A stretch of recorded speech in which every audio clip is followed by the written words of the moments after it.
Okay. Good evening, ladies and gentlemen. Shavua Tov. Hope everyone fasted all right despite the heat, and very excited for tonight's class, which, as I mentioned at the end of last week, is really fitting for after the conclusion of the fast, because really this is a bit more of a shall we say, hopefully an upbeat, positive class, because of course the topic is the city that Montefiore rebuilt, Jerusalem in modern times.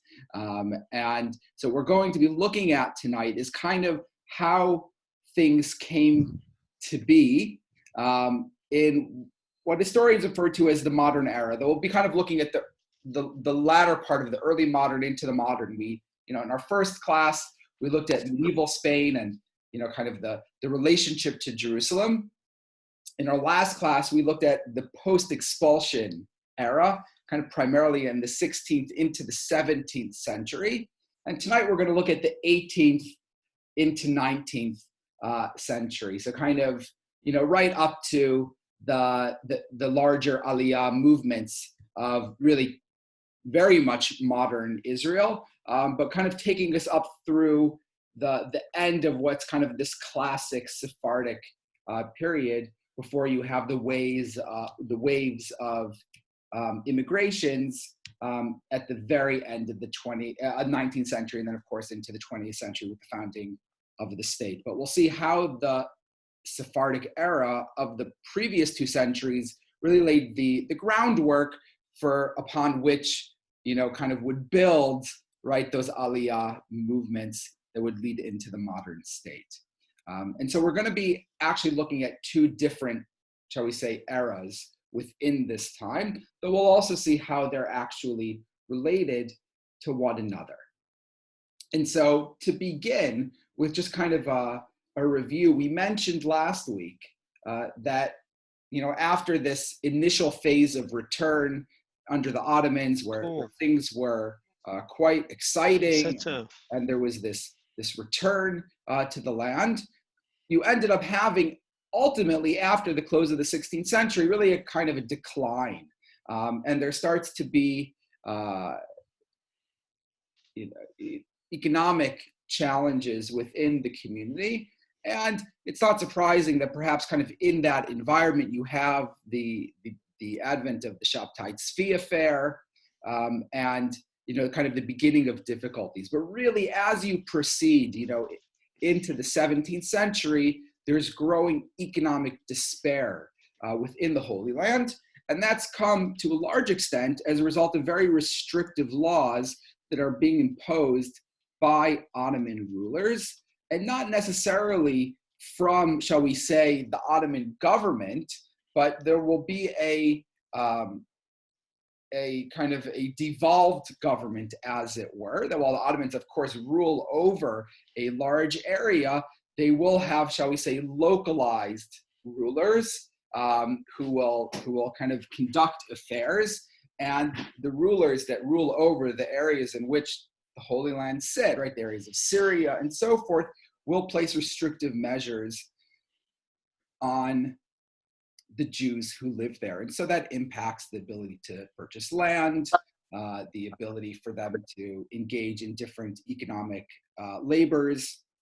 And so as a result, there is growing poverty within the community, okay? And so that's the first moment we're going to look at. So let's go forward then within these sources. So the first source I have over here is a map that I actually showed last week, which depicts the 4 holy cities. Now, those are the cities of Tzfat, Tiberia, Yerushalayim, and Hebron. And I think if you would ask most people about the 4 holy cities, they would identify these cities. And if you were to ask them, the origin, they would suspect that this is, kind of biblical, that there is this notion of these 4 holy cities. But the truth is that they're not ancient in that respect, that this, shall we say, grouping of cities, as the four holy cities, is actually a product of this Sephardic era during Ottoman rule. And essentially, it's because these were the four cities in which Jews were living during those years. And ultimately, kind of framing them as the four holy cities, as we'll see, was a bit of a fundraising appeal approach to kind of identify the cities of the Holy Land in which Jews lived as the four holy cities. Now, probably the two main places where Jews lived were Tzfat and Yerushalayim, and then to a smaller degree in Hebron and Tiberia. Tiberia didn't always have Jewish inhabitants. It kind of came and went depending on the particular era in which we're talking about. But there were Jews living there as well, certainly into the 18th century or in the 18th century. And so what was happening, and this is kind of important for the history of what's going on, is that as a result of poverty in these places, in order to survive, the Jews in the Holy Land lived off of donations, right? So before there was, the Jewish National Fund, right? The communities in Israel would send out shlichim, would send out messengers to diaspora Jewish communities to ask that they send contributions in order to support the Jews of the Holy Land. And these messengers would travel throughout, and we'll actually we'll cover a couple of these messengers. One of the messengers was actually Shabtai Tzvi. He was actually going on a fundraising campaign to Egypt when he passed through Gaza and met Nathan of Gaza, who then ended up, it's unclear historically, perhaps convincing him that he was the Messiah, or kind of taking, kind of helping him with his messianic endeavors. And so there were messengers that were going out from different communities in order to fundraise. Unfortunately, it was causing a bit of confusion throughout the diaspora, because messengers would show up and, somebody would show up from Hebron, and someone would show up from Yerushalayim, and someone would show up every year, or a person would show up every 3 years, and it was unclear how exactly this was working. Obviously, there were concerns about, where was the money going? Ultimately, there was this feeling that the efforts were uncoordinated. They were putting pressures on diaspora communities, and as a result, it was felt that there was a need to coordinate the fundraising efforts. And so those fundraising efforts were ultimately coordinated through the community in Istanbul. Okay, so obviously the seat of power in the Ottoman Empire is in Istanbul, and there the Jewish community, in a sense, took it upon themselves to coordinate the efforts of the fundraising from the Holy Land. Don't worry, we'll go through the map in detail in a moment. And what they do is they set up, shall we say, a board of administrators known as the Pikidim, and the Pikidim organize the messengers. And what they set out to do is to say that there should not be individual messengers from each of the four holy cities, but instead what should happen is that there should be a messenger that goes out on behalf of the four holy cities, and then the monies that they raise will ultimately be redistributed based on kind of the populations of the different areas in Israel, right, appropriately. So if, the largest amount of Jews are in Tzfat, so then Tzfat will get the largest, amount of the money, and so forth. And so it was trying to add a bit of clarity to the fundraising efforts. Unfortunately, it didn't always work, because sometimes communities felt that perhaps this effort wasn't quite effective, because what happened is some of the communities in diaspora actually argued, they say, don't even send us any messengers, right? We will simply send you funds on a regular basis, and we won't have to, in a sense, carry the costs of these messengers. Because what happened is a messenger would show up in town, and they would have to feed them, they would have to house them, they would have to help pay for their travel expenses. And they said all of those monies could actually just go directly to the communities in Jerusalem. We could use messengers, right, who are traveling anyway between, right, Western Europe and the Ottoman Empire, and they could ultimately get the money to them. That would then, the Pikidim in Istanbul would be able to redistribute appropriately to the Jews in Israel. But as I was saying, the Jews in Israel didn't always like this, because they felt that, the amount of money that communities would send would be insufficient, and that if they sent a messenger who could kind of rally everyone and inspire them and, really explain to them what was happening, right, that they actually could get the local communities to contribute amounts that were even larger than they would have sent, right, just based on an annual contribution. So as a result, even though these efforts were somewhat coordinated, they were not entirely, shall we say, automated, and there continued to be shlichim, messengers, that would travel through two different Jewish communities in order to fundraise. It's worthwhile mentioning that in the 18th century, there was a growing number of Ashkenazi Jews that began to settle in Israel as well. Students of the Gaon of Vilna who begin to settle there, Hasidic Jews who will settle there. And essentially their fundraising efforts will be separate. So Sephardic messenger will go to Sephardic communities to raise money, and the Ashkenazi communities will send their messengers to Ashkenazi communities to raise funds. So there's a bit of a kind of a separation between those communities. There is a sense that the Sephardic communities are a bit more well off than the Ashkenazi communities. And in fact, there are times where essentially what will happen is one of the reasons there's poverty in Israel is that there is a tax levied on the Jews, an annual tax that they have to pay to the authorities, and they have to always pay that, in a sense, Jew tax, which can be quite imposing.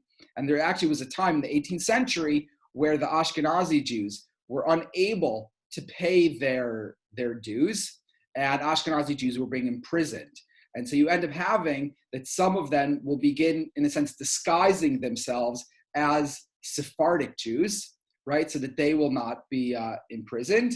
And it causes a bit of conflict, right, because the Sephardic Jews perhaps have been able to pay their side, and, who's going to be in trouble for the fact that the Ashkenazi Jews aren't paying it.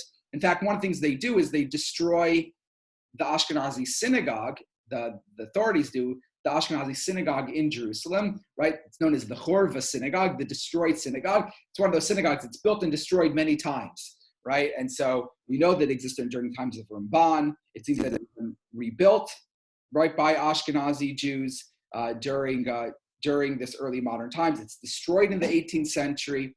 We'll see that it's rebuilt in the 19th century. It's then destroyed by the Jordanians and rebuilt right after the reconquest of Jerusalem after the Six-Day War.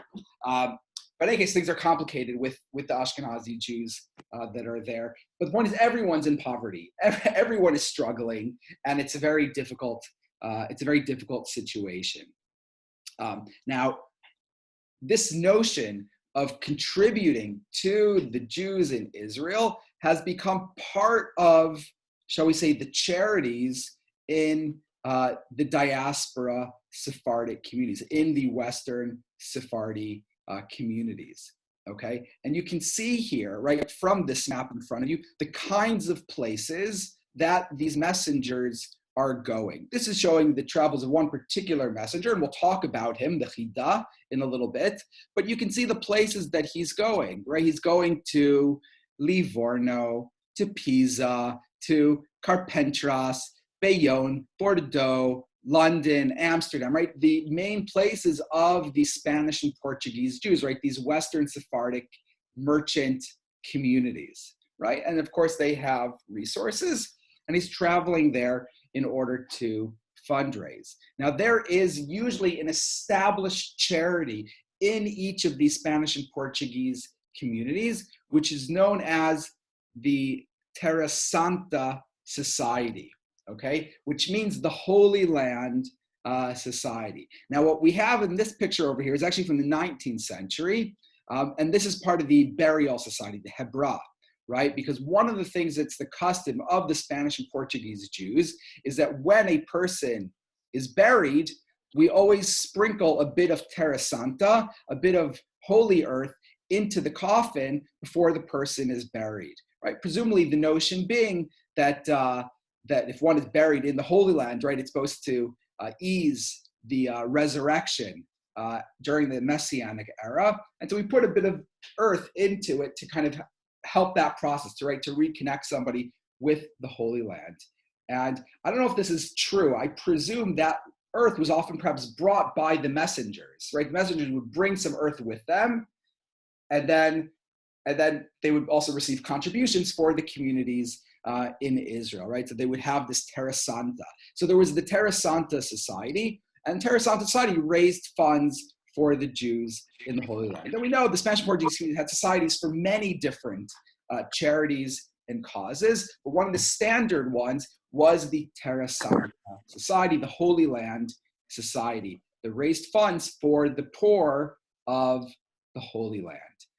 And so this is a lovely object that these ivory cases, and in the Heritage Center, the Visitor Center that we're building at Bevis Marks, this will actually be on display. We have a whole bunch of these really lovely historic objects that have been completely out of the public eye.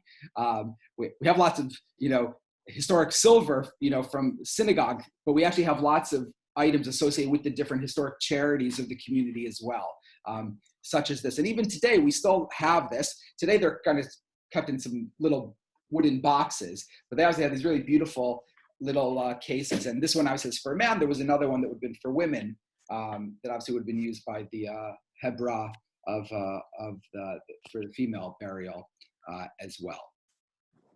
Okay, and so this is kind of part and parcel. This is kind of the way that the system works in the 18th century, into the 19th century, right? That you have these messengers that come, they fundraise, it's coordinated, hopefully, mostly to a large extent, and that's the way that the diaspora communities are supporting the communities in the Holy Land. I want to just give you two examples of messengers and show you the kind of the role that the messengers played, because messengers were not simply fundraisers, right? They ended up playing an important role in terms of the religious life of the communities that they went to as well. And so they actually contributed in a very important way to the diaspora Jews as well. And so here we have pictures of two emissaries in the 18th century. Probably the most famous of them all is the fellow on the left, Rabbi Chaim Yosef David Azulai, known as the Chida. The Chida was born in Yerushalayim, and the map that I showed above, right, was a map of his travels. And one of the points that it makes over here, right, is that he ultimately settled in Livorno, right? And so he traveled multiple times, and in a sense, at the end of his second trip, he settled in the very important Spanish and Portuguese community in Livorno. Interestingly, while being buried there, he ultimately was reburied in Israel after the state was established. And apparently that had always been the Chida's hope, that he would be buried in Israel. And they actually arranged for a reinterment, centuries later in Israel. And I believe he's buried on Har HaMenuchot in Yerushalayim. And the Chida was a major Torah scholar, also a bit of a bit of a mystical lenience as well, but a big Talmid Chacham, wrote many Sephardi, many books, and he settles in Livorno, essentially becomes their rabbi, right? So meaning these messengers are not simply traveling and just, shall we say, fundraisers. They're rabbis, right? They're rabbinic scholars, and so there is a heft to their visit as, wow, we have these visiting rabbinic authorities that are coming. And so the fundraising, just to give a sense of what it is, right? It's really, it takes on a whole higher level to the fundraising, because you actually have quite impressive, not always, but you sometimes have quite impressive figures going. And when they go to these places, traveling is not simple back then. So they'll come and they'll stay for a year, for 2 years, or in some cases, the rest of their lives. And so they end up playing really important roles in the kind of the religious life of the communities that they go to. The Chida is famous for one of his teachings where he says that, in biblical times, we know that there was a mandate for people to contribute. Sorry, just getting a bit of feedback from people. Just if everyone could please mute themselves, be grateful. And there was a biblical mandate, right, that people needed to contribute annually to the upkeep of the temple, to contribute to the sacrifices in the temple, right, the machatzit hashekel. And obviously today, there's no temple, there's no sacrifices, but the Chida says that didn't erase the biblical obligation. And he said that nowadays, one fulfilled that obligation by donating to the Jews who are living in the Holy Land. So he does a great job of kind of saying that, like, it's not just the mitzvah of charity, but actually by supporting the Jews in the Holy Land, you are actually fulfilling, in a sense, right, the ancient obligation to contribute annually to the temple itself, right? So he almost kind of raises the standing of Jews in the Holy Land, that in essence, they are the temple, right? That their, study of Torah, that their prayers are akin to the sacrifices in the temple, and by financially supporting them, right, one is, in essence, fulfilling the ancient biblical obligation. Because of course it should be understood that the Jews in the Holy Land, being unable to participate in general, kind of in commerce and in agriculture, what are they doing? They're studying Torah, right? They're praying, right? They're kind of they're seen as incredibly spiritual people, right? Who are like devoting themselves to the religion. So he says, if you support these communities, right? These kolalim, and so forth, right? You are fulfilling, because they're doing it in Israel, you are doing what the ancient Jews did with their contributions to the temple itself. So perhaps a clever fundraising pitch that he used.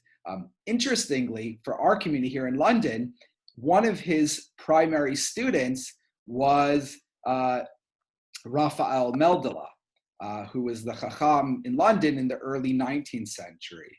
And one of his teachers had been the Chida, because he grew up in Livorno. And so you can kind of see his influence right in that way, that he taught students and so forth, and those students became rabbis, in other communities as well. The second figure who I'd like to share with you is on the right, and this is Rabbi Raphael Chaim Isaac Karijal, and he did not limit his travels to Western Europe, but actually went to the Americas as well. He spent time in Newport, Rhode Island. We'll get back to that. Famously, the Terra Synagogue, which is there. He was there essentially right when it was built. So he was kind of there at the heyday of the Newport Synagogue, of the Jews in Newport, and then eventually was in Jamaica for a bit, and then lived out his years in Barbados, and is actually buried in the cemetery in Barbados, which if you've been to the synagogue there, the cemetery is actually on the same grounds. They only were given, shall we say, one plot of land, and so they actually had to kind of have their cemetery, which is quite unusual for a synagogue, because of issues of tum'ah and kohanim. We rarely would have a cemetery on the grounds the way that you might find with the church. So they actually had to kind of put it there, but wall it off so that technically it was a separate piece of land. In any case, if you go there, you can actually see his tombstone. He was buried in their cemetery. So again, he went and served as rabbi in these different places. He originally was from Hebron, and the time that he spent in Newport, he actually spent, I think, according to record, he met 28 times with a fellow named Ezra Stiles. Ezra Stiles would go on to found Yale University. And this painting hangs at Yale University. Ezra Stiles had him painted, and then had this put up in the university. So he actually was quite involved with kind of these interfaith conversations. Ezra Stiles really wanted to learn Hebrew, so he was teaching him Hebrew. They engaged in theological discussions. And Ezra Stiles was quite kind of enamored by this, Oriental Jew with all these, this colorful clothing. You can imagine, in colonial America, how unusual he would have looked. And they actually had quite a nice relationship, and I believe even continued to correspond even after he ended up in Barbados. All of this is just to say that these emissaries ended up having really interesting careers, and that their roles went beyond simply fundraising, but kind of they ended up, coming from a community of scholarship, right? As I mentioned, the Jews in Israel, that was kind of their primary vocation, was scholarship, right? They were able to contribute a lot to diaspora communities where perhaps there was more of a focus often on merchant activities and less on scholarship. They were able to kind of supply oftentimes rabbinic leadership in the places that they went to. So in that respect, I'm simply trying to show that the contributions, in a sense, went both ways. So while what prompted these travels obviously was financial need in Israel, ultimately it did become a bit more of a shared enterprise as well, where they actually were able to support each other. And so in a sense, they sent the funds so they could study, and they could send the scholars to help lead the communities. It wasn't organized like that.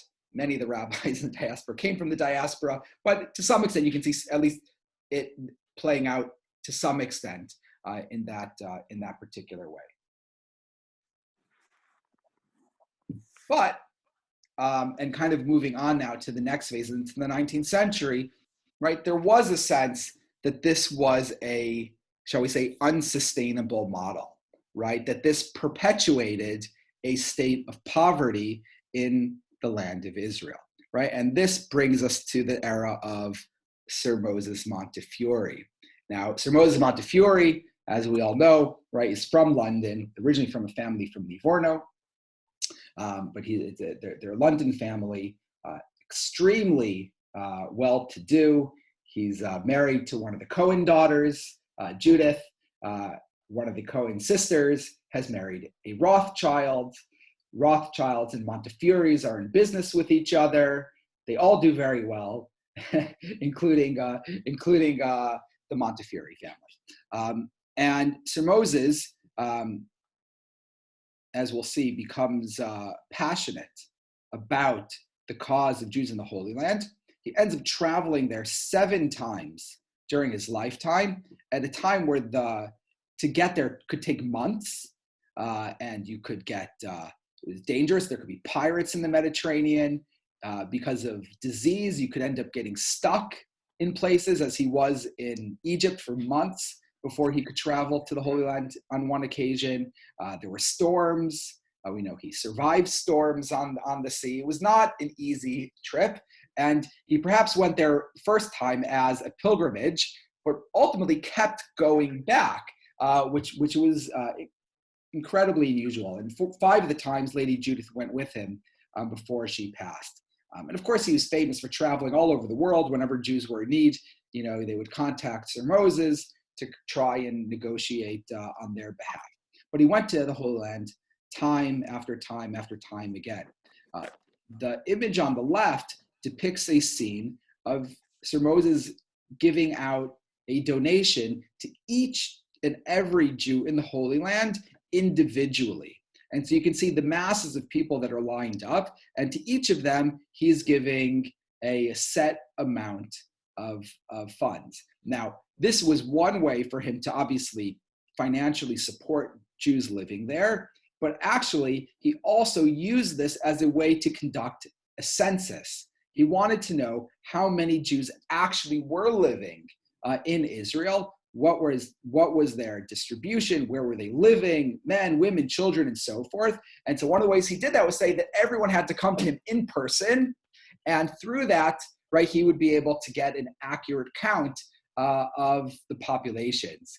I believe you can see some of the census records now on the Montefiore Endowment website. I think they've published some of those records. You can see in the picture, sitting to his left is Lady Judith being fanned from behind. And so she really was his partner with him in these endeavors. But what happens is that Montefiore ultimately, shall we say, shifts course and says, this is unsustainable, right? This is not a way to ultimately conduct affairs. And he says, it's not enough to send funds to the Jews in Israel. We need to enable the Jews living in the Holy Land to be able to provide for themselves. You could say this is a Victorian approach to charity, but of course, it's also an ancient Jewish approach as well, famously from Rambam. He has his 8 levels of charity, and Rambam says, right, the highest form of charity, right, is enabling somebody to ultimately make money for themselves. And so Montefiore adopts this approach and tries to establish various economic enterprises in the Holy Land. And so we're familiar with Jaffa oranges, those orchards are planted at this time. He tries to set up a group that can do their own weaving, right? So they can produce fabrics that can be resold. And one of the things that he wants to do is to allow Jews to grind their own flour for their own use, and also obviously for resale as well. To do that, you need a windmill. And so he actually imports a windmill from England and has it rebuilt on a hill opposite the old city, which you can see in the picture on the right. And even till this very day, you can still see the windmill in Yerushalayim. And all those buildings that are there, you can still visit as well, because what he does is he also builds housing outside of the old city walls, right? And creates for the first time a Jewish settlement outside of the old city in Western Jerusalem, which of course will ultimately lead to the modern city of Jerusalem, which is of course built in Western Jerusalem, right? And that neighborhood is known as Mishkenot Sha'ananim, and you can actually visit it today. There's a charity that runs it. The housing is actually now beautiful little kind of cottages, hotels for visiting scholars and so forth. There's kosher restaurants that are there. It's a lovely area, and of course it's next to an area known as Yamin Moshe. But we'll get to that in a moment. And so he really tries to change things, and we know that he tries to negotiate with the Sultan to purchase this land, right? And tries to kind of push it and say that you have to allow Jews to own land, you have to allow Jews to engage in commerce, otherwise, right, you're just perpetuating this poverty. And Montefiore has a good relationship with the son of the Sultan, who had actually lived with him in London for a time. Right? He took care of him as a boy. In any case, Montefiore is quite the political actor and is able to kind of begin this move towards a self-sustaining Jewish population in the Holy Land, who own their own land, who have their own economic enterprises. And you can obviously see the direction, right? He's laying the groundwork, which will obviously, when you have the Zionist movement and the Aliyah movement, right, that will say, we shouldn't just own some land, we should have our own state, right, in this land. But he kind of is starting the move in that direction, right? So whether one would call him proto-Zionist is perhaps for scholarly debate, but he's certainly moving things in that kind of direction.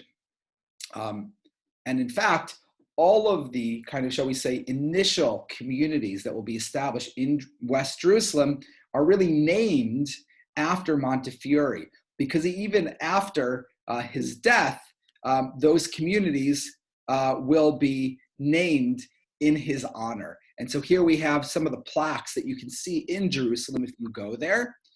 One of them on the left is Mishkenot Sha'ananim. So this is the one that you actually find on the building, the longhouse, right, that we saw there, right? So in the middle, you can see where it's like it's a little bit higher in the middle. So that's this sign over there popping out on the left. It's a Mishkenot Sha'ananim. And then when Montefiore retires, so for like decades, he's the president of the Board of Deputies. When he retires, they decide they want to kind of like do some campaign in his honor. And of course, he says, do a campaign for Jerusalem. They end up raising funds to establish communities in his name. And they established the neighborhoods of Ohel Moshe and then Maskeret Moshe. And those are the neighborhoods that today we call Nachlaot. So the communities that are built right outside of the Shuk in Jerusalem are actually these neighborhoods of Ohel Moshe and Maskeret Moshe. And these were neighborhoods that historically were Sephardic neighborhoods in West Jerusalem. And when I was there a couple years ago, they actually had a beautiful photography exhibition around there showing images of Sephardic Jews, from a century ago, living in these areas. And then, of course, next to Mishkenot Sha'ananim, you have the neighborhood of Yemin Moshe as well. So really all of these neighborhoods in Western Jerusalem, right, the kind of the first ones you get to outside of the walls, really were all kind of either started by or inspired by Montefiore. So it's really, in a sense, shall I say, the city that Montefiore built, establishing these places outside. But we know he did work in the old city as well. He rebuilt the Chorva synagogue for the Ashkenazi Jews, and of course the 4 Sephardic synagogues there. So he also obviously helped with the communities that were still in the old city itself.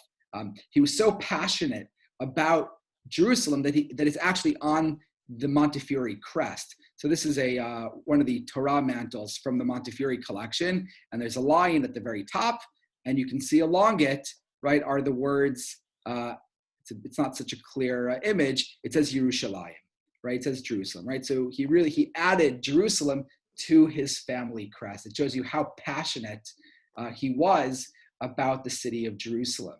But they were broadly speaking quite passionate about the Holy Land, and a place that was very meaningful to Lady Judith was the tomb of Rachel, right, on the way to Bethlehem, Kever Rachel.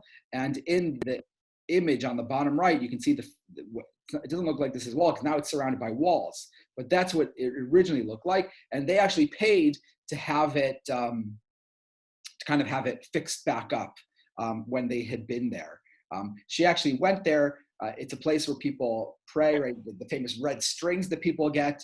And they prayed for her that she should have a child. We know they never had a child. So she had a very close kind of religious connection to Kever Rachel. And in fact, when Lady Judith died, Montefiore had a mausoleum built in Ramsgate as a replica to Kever Rachel, in which she should be buried. And obviously he ultimately was buried there as well. So you can visit that in Ramsgate. It's right next to the Montefiore synagogue, but it's essentially a replica of Kever Rachel, right, the tomb of Rachel. So quite emotional. So you can really see how rich their relationship was to the Holy God, not just Moses, but Judith as well. Okay. What I'd like to do is just kind of take this into modern times, is that this relationship is not forgotten, but remains a meaningful part of kind of modern Israeli society as well. And if you visit the windmill, they actually have a display there where they have a reproduction of the chariot that Sir Moses would use when he was traveling in Israel. The original one was destroyed in a fire, but they have a replica that's on display there, and it's almost like a little bit kind of a shrine to Sir Moses. And there's a song that was written by Yehoram Gaon, who is a well-known singer in Israel, about Sir Moses Montefiore, known as in Hebrew as Sar Moshe, right? Sir Moses, Sar Moshe. And it's a beautiful song that talks about the life of Sir Moses, and it kind of goes through the different decades of his life. And it's quite beautiful because it says, when he was 70, God said, okay, it's time for you to go to heaven. And Sir Moses said, I'm not done yet. And so God said, fine. And then he was 80 years old, and God said, fine, it's time for you to be taken to heaven. He says, I'm not done yet. And it depicts the scene that Sir Moses, throughout till the very end of his life, he lived till he was 100 years old, continued, to labor on behalf of Jews around the world, and that he had this mission. We know he didn't have children. He retires at the age of 40 and essentially lives the rest of his life devoted to charitable causes and on behalf of Jews around the world. And in it talks about the Merkava, the chariot that he would ride in as he went to different places. So I was in Yerushalayim a couple years ago with my mother, who's on our class today, and we visited the site, of the windmill and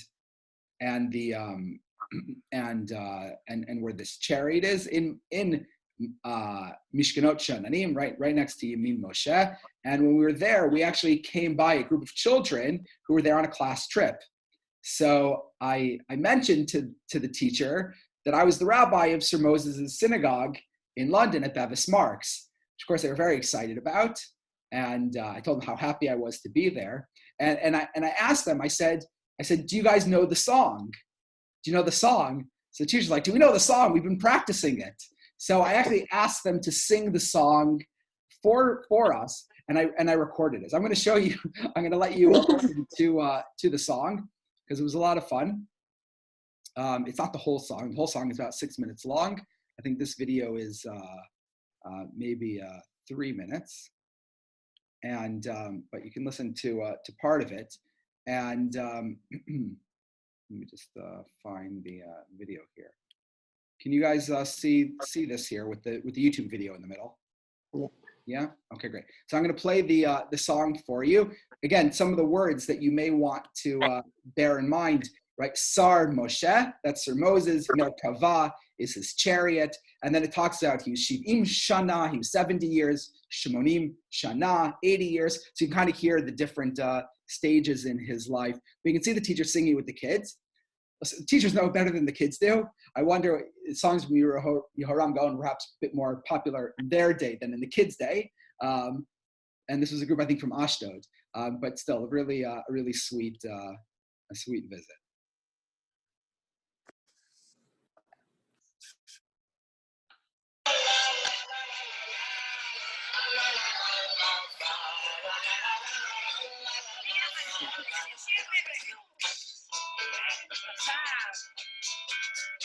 משה היה שר, מונטיפיורי בן 80, עזר לביתו המלאכים היוונים. עמדו על מיטתו וחלמו אליו, הקדוש ברוך הוא מוצא אותך אליו.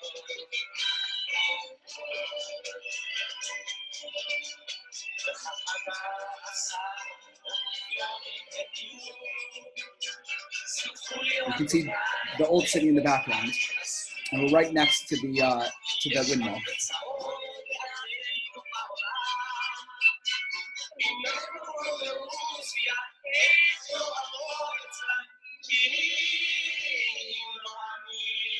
They've recently restored it. It's in beautiful condition.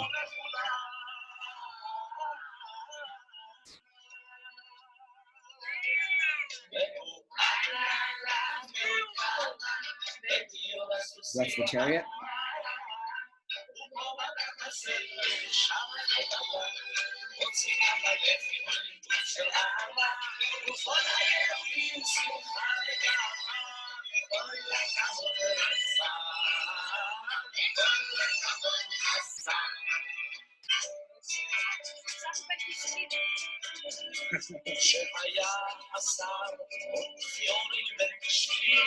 He's 90.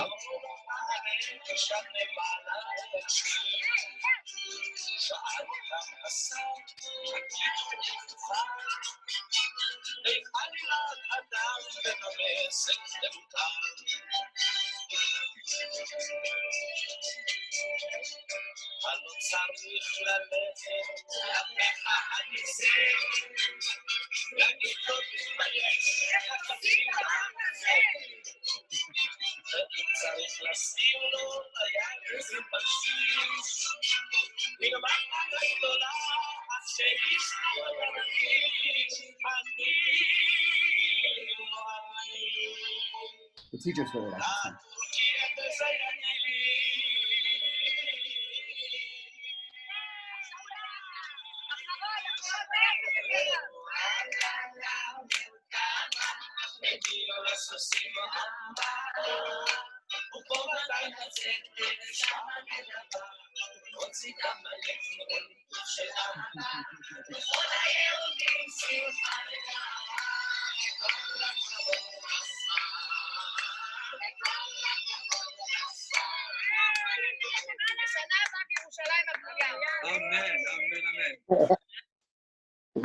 Wonderful. So it's a lovely song. I don't know if all of those who live in Israel on the call know the song or not. Eve, do you know the song? Of course, all the children are brought up on it. Of course. They all know it. That's great. So I actually would love to do a synagogue tour to Israel and take the community to all these wonderful Montefiore sites and other important Sephardic sites that we've spoken about in this series, because it's such a rich part of our community's story and history, and obviously today modern day Israel is remarkable. And to connect, there's a Spanish and Portuguese minyan that meets in the Old City once a month. We could really make a very special trip. So anyway, we could meet up with you. Exactly. So if people are interested in the group, let me know. We should definitely post-COVID organize I think a community trip. Everyone's been to Israel, but perhaps to go and focus on some of these things would be really something really special to do. But ultimately, I hope the takeaway from this course has been this really wonderful and long-lasting relationship between Sephardim and Jerusalem. Sephardim as seeing themselves as the descendants of the Jews of Jerusalem. Sephardim who never forgot their relationship to Jerusalem, and then ultimately, after the expulsion, returned there and established, the first, kind of larger communities there that really then ultimately lays the groundwork for then the huge Ashkenazi Aliyah, as well as Sephardim as well, but the huge Ashkenazi Aliyah that will come at first of the early Zionists to then kind of, shall we say, on their shoulders begin to build the modern state, and Sephardim to feel quite proud of that history and that important contribution, right? The old Aliyah, and the role that Sephardim has played in ensuring that Jerusalem would not be forgotten throughout the millennia, and actually played an active role in maintaining that relationship throughout. And so as we conclude the 3 weeks, conclude Tisha B'Av, and we always say L'shana Ha'ba'a B'Yerushalayim, next year in Jerusalem, please God, it should be so, and we should all be able to be there together next year on Tisha B'Av, which will hopefully be a happy celebratory day next year with the rebuilding, the complete rebuilding of Jerusalem. Thank you all so much for coming to these classes. If anybody has any questions or comments before we go, please go ahead. Thank you very much. You put it over very interestingly. Pleasure. Thank you, Eve. Thank you. Wonderful, wonderful. So we're going to take probably a couple-week break now, but please God, before the high holidays, we'll kind of resume our classes then. But it's been a pleasure studying with everyone over the past few months. And I'm going to now conclude the recording portion of the class.